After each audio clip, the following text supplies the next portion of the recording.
ब्रह्मचारी अचिंत्य चैतन्य। महाराज जी प्रणाम। महाराज जी, शास्त्र और गुरुजनों से सुना है कि ईश्वर ही सत्य है और बाकी सब मिथ्या है। पर मेरा अनुभव ही मेरा शिक्षक है। हम जगत का ही अनुभव कर रहे हैं। मन की बहिर्मुखता के कारण मन बाहर की वस्तुओं में ज्यादा लग जाता है। तो ईश्वर ही सत्य है, ये अनुभूति कब होगी, कैसे होगी? जहाँ जहाँ जाता है वहाँ ईश्वर की भावना कर लो। सत्य एक देशी नहीं होता, सर्वदेशी है वो। तो यहाँ भी है और जहाँ भी मन जाता है वहाँ ही है। समझे? सत्य सब में है। तो जिस भी वस्तु व्यक्ति स्थान में जा रहा है उसमें सत्य है। भगवान सबके आधार है, सबके कारण है। जैसे सूत में पिरोए हुए सूत की मणियों में सूत के सिवा कुछ नहीं है, ऐसे ही मत्ता परतरम नान्यत किंचिदस्ति धनंजय। ये भगवान इसीलिए समझा रहे हैं कि तुम्हारा मन जहाँ जहाँ जाए मेरी भावना करो। बहिर्मुख ही सही तो बाहर भी है। बहिरंतश्च भूतानाम अचरम चरमेव च सूक्ष्मात् तद्विज्ञेयम दूरस्थम चान्तिके च तत्। चाहे बाहर जाए या अंदर जाए वो वहीं विराजमान है। बहिरंतश्च भूतानाम अचरम चरमेव च। चर में, अचर में, बाहर में, भीतर में, दूर में, नजदीक में वही विराजमान है। हमें अपनी भावना को सुधारना होगा। हमारी अनुभूति हमारा शिक्षक नहीं है। जैसे ना अनुभूति हमारा शिक्षक, अभी हमारी अनुभूति करने वाले यंत्र गलत हैं, तो इनका निर्णय भी गलत होगा, सही निर्णय नहीं होगा। तो जो महापुरुष हैं, गुरुजन हैं, उनकी अनुभूति को अपनी अनुभूति में लाना है। अपनी अनुभूति को उनकी अनुभूति से पहचानना है कि सही है कि नहीं। प्रमाण हमारी अनुभूति का हमारे गुरुजन, हमारा शास्त्र, तस्मात् शास्त्रम प्रमाणम थे। तो वो अनुभूति हम स्वागत करेंगे।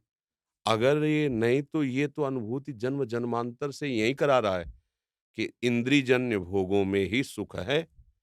भजन साधन करके इंद्रियजन्य भोगों की बाहुल्यता और इंद्रियों की पुष्टता और फिर उनका स्वाद लेना, यही सुख है। ये अनुभूति सबको सबको फांसे हुए है। और महापुरुषों ने कहा ये सब स्वाप्निक है, भ्रमात्मक है। अब हमको उनकी अनुभूति में उतरना है। तो इसलिए पहले सूत्र स्वीकार कर लेते हैं कि जो भी दृश्य दिखाई दे रहा है, जितना भी जो कुछ है, ये सब बनने वाले भगवान हैं और बनाने वाले भगवान हैं। ये भगवान में ही प्रकट हुआ है, भगवान में ही पल रहा है और भगवान में ही लय हो जाएगा। प्रकट करने वाले भगवान, तो जो प्रकट हुआ वो भी भगवान है। बहुनाम जन्मनावन्ते ज्ञानवान माम प्रपद्यते वासुदेवा सर्वमिति। अब हमें सब जगह भावना करनी है, हमारा भजन सही होने लगेगा। जहां जहां हमारा मन जाए, जहां जहां हमारा चिंतन वृत्ति जाए, वो सब प्रभु ही हैं। इससे क्या होगा कि राग खत्म हो जाएगा। इसका प्रभाव है, चिंतन का प्रभाव है। जहां आपने भगवत भाव किया तो ये जितना नानात्व है, ये सब आप पर आकर्षण करना बंद कर देगा। उसका प्रभाव ये होगा, जब हम प्रभु को भूलकर विचरते हैं तो हर वस्तु व्यक्ति का एक आकर्षण है। वो हमको विषयों में गिरा देता है, वो हमको राग द्वेष में गिरा देता है, अपने पराये में गिरा देता है। इसी भेद को मिटाने के लिए हम साधना में, उपासना के मार्ग में आए हैं। तो बस हमें अपनी अनुभूति को प्रमाणित करना है गुरुजनों की, महापुरुषों की अनुभूति से।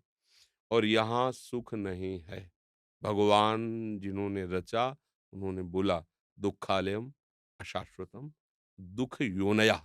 इससे दुःख प्रकट होता है, भोगों से दुःख प्रकट होता है। हमारा विषय अभ्यास दृढ़ होता जा रहा है। तो अब हमको भगवद अभ्यास से विषय अभ्यास को काटना है। हमारा ना कभी कुछ बिगड़ा था, ना अभी कुछ बिगड़ा है, ना कभी कुछ बिगड़ेगा। तो कुछ बनना भी नहीं है। बनना बिगड़ना प्रकृति के राज्य में होता है, परमात्मा राज्य में नहीं। जो हमारा स्वरूप है वो परमात्मा स्वरूप है। ये भूल चुके हैं, बस इसी के लिए साधना करनी है। ये जो हमारे अंदर विवशता होती विषय भोगों की, प्रवचन कर लेना, प्रवचन सुन लेना, प्रवचन लिख लेना, ये सब सहज सरल बात है। लेकिन आए हुए वेग को सह देना, व्यथित ना होना और अपनी निष्ठा पे बने रहना, स्वरूप निष्ठा, भगवत निष्ठा, ये हमारी साधना का फल है और ये बहुत कठिन है। मतलब बहुत कहने में जो समय लग रहा है वो ऐसा कठिन है। बार-बार निश्चय करो, फिर भी फिसल के वहीं खड़े हो जाओ। अब इसको जो जीत लिया सोए भगवान की कृपा से जीवन मुक्त हो जाता है। और इसके जीतने का बल हमें भगवान दिए हैं, देंगे नहीं, दिए हैं। बस उसको संचित करना है, उसको हमें एकत्रित करना है। जो हमने अपने में बल को फैला दिया है, नाना प्रकार की वृत्तियों में भोग वासना और उनको समेटना है। और समेट करके जहाँ आप बलपूर्वक इधर मुड़े, तो बस फिर परमानंद की धारा में कूदते, फिर कोई घसीट नहीं सकता। पर जब तक विषय रस की जो हमारे अंदर सुख बुद्धि वो छूटी नहीं और भगवत रस मिला नहीं और यात्रा अंधेरी सी नजर आती, इस स्थिति का साधक बहुत ही खतरे का साधन है और लगभग इसी में अपने लोग होते हैं। इसको जो क्रॉस कर गए वो तो फिर प्रकाश में पहुंच गए ना, वो तो आनंद स्वरूप की तरफ। पर अभी उस आनंद स्वरूप का अनुभव नहीं हुआ और विषय रस छूटा नहीं और यात्रा करनी है, ये इसीलिए ये साधु संग से यात्रा पूर्ण होती है। अगर उस समय हमें अच्छे भगवत प्राप्ति के मार्ग में उत्सुक साधकों का या भगवत प्राप्त सिद्धों का संग मिल जाए, तो ये यात्रा कट जाए। बाह्य से हम विषय त्यागे हुए हैं, लेकिन आंतरिक विषय राग है, सुख बुद्धि है, सुख का अनुभव नहीं होगा। मन पकड़े हुए और तन से भोग नहीं रहे, तो दूना दुख हो रहा है। तन छाड़े मन गई रहे, दोनों ही दुख होए। जब रसबल छूटे जो विषय, तब पावे सुख कोय। भगवदानंद के स्वाद से समस्त इंद्रियां मन लबालब भर गए, घृणा हो गई। इंद्रियजन्य भोगों की जो वो घृणा हो गई। बमन के समान, बांत के समान, मलवत त्याग, विश्वत त्याग, ऐसे शब्दों का ब्रह्मादिक के भोग शब्द विषम लागत ताहि, नारायण ब्रज चंद की लगन लगी है जाए। एक बार हम उद्देश्य अपना पक्का कर लें, भगवत प्राप्ति ही हमारा उद्देश्य है। इंद्रियों को संयम में रखकर शास्त्र विधान के अनुसार अपने जीवन को चलाएंगे, उचित विषय सेवन करेंगे जो हमें भगवत प्राप्ति में सहायक है। अन्यथा प्राण भले छूट जाएं, हम विधि के विपरीत आचरण नहीं करेंगे। प्रतिकूलस्य वर्जनम, उत्साह बढ़ता जाएगा। जैसे जैसे आप निर्विषय होते जाएंगे, वैसे वैसे शांति आपके हृदय में राज्य करती जाएगी। और शांति जहाँ है वहीं परमात्मा साक्षात्कार करने की योग्यता आने लगती है। भगवान का स्वरूप शांताकारम है ना, शांत, किसी भी द्वंद से कोई भी हलचल नहीं।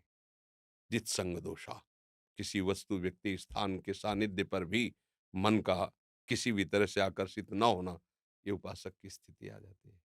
इसलिए इसके लिए हमें निरंतर नाम जप, चाहे जिस मार्ग का उपासक हो, संन्यास मार्ग का उपासक तो प्रणव भगवान का ही तो नाम है।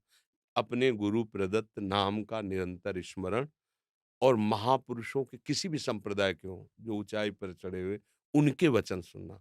जहाँ झगड़ा एक दूसरे की अवहेलना निंदा, ये किसी भी संप्रदाय की बात नहीं सुननी, किसी भी संप्रदाय की बात नहीं सुननी।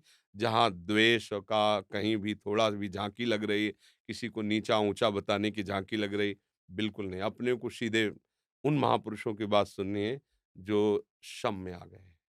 उनकी वाणी निर्दोष वाणी होती है। जो राग द्वेष मुक्त महापुरुष हैं, भगवत साक्षात्कार किए हुए, किसी भी संप्रदाय के वो महापुरुष हों, उनकी वाणी में कभी आपको संशय नहीं होगा।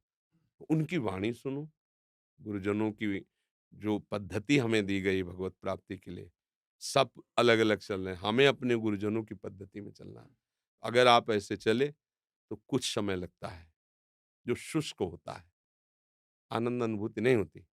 तो मतलब बहुत ही भयावह वो स्थिति होती है। तो सब कोई नहीं जानता, जो चलता वही जानता है कि अचानक आकर्षण विषयों का उसको अचानक बार-बार वो नकार रहा है और माया उसको सानिध्य दे रही है। वर्तमान में सुख ले, भोग, बार-बार लड़ रहा है। अच्छा, जिस सुख के बल पर वो त्याग कर रहा है, उसका अनुभव नहीं। ये बड़ी भयावह स्थिति होती है। तो प्रायः इसके आगे नहीं बढ़ पाया जाता। कोई महापुरुषों का चरण रज सेवन करने वाला आगे बढ़ जाता है। जैसे रघुगण ने कहा कि आप जो बोले, ये स्थिति कैसे प्राप्त होती है? तो उन्होंने यही कहा।